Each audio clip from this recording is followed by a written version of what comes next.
Hi everyone, I'm Peter, and today I'm going to talk about our height bar alarm. So you've probably seen tubes like this in warehouses or parking garages. The idea behind these tubes is that when a vehicle hits it, it kind of creates a clunk and the driver is supposed to hear it. But of course, with everyone wearing earphones today or cranked radios, they're not really going to hear something if a car clunks into it. Well, it wasn't really it's really not going to make much of a difference, and it's not going to protect low-hanging devices. So that's why we have this alarm here. So I'll show you the way it works. Let me mount the camera and I'll show you how it works.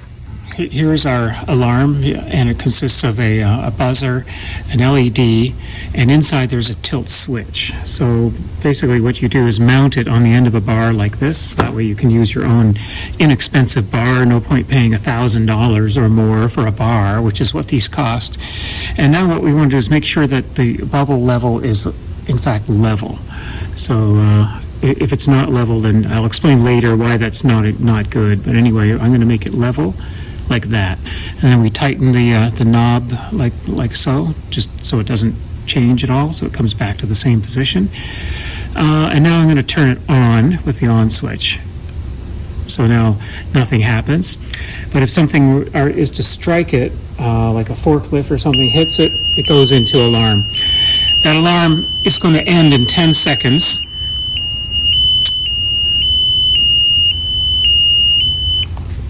So that's 10 seconds. That's where this is set for.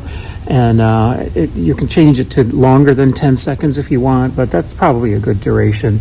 And you can see that it's swinging now, but it's not going into alarm. Actually, let me try to show what happens. So if a gentle breeze were to swing this, it's not going to alarm. So see how so that's quite a bit of disturbance. But if something sudden hits it, like there, then again it goes into alarm. So the battery inside will last for 10 years at least, because it doesn't consume any power while it's just sitting there, and the alarms are only 10 seconds in duration, so there's no way that you're going to have to replace this battery before 10 years. And it's pretty simple, just slips on and off. And this is a 2-inch bar.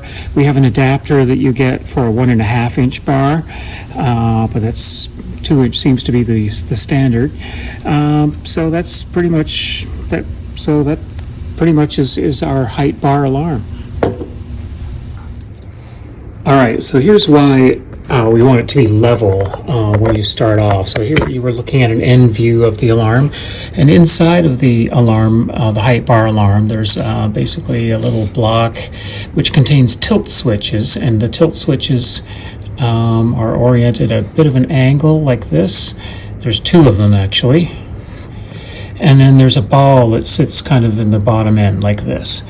So when you strike it, let's say in one direction, this ball is going to move to this end where it completes a circuit, and that causes it to go into alarm. So that's the way it should work under normal circumstances.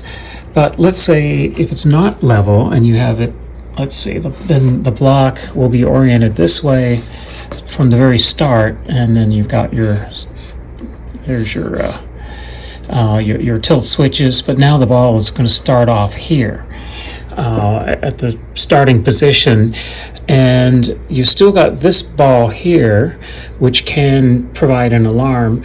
But so let's say you strike it again, you're striking it in this direction. This ball is already gone through its alarm. It'll alarm initially when you start up the power.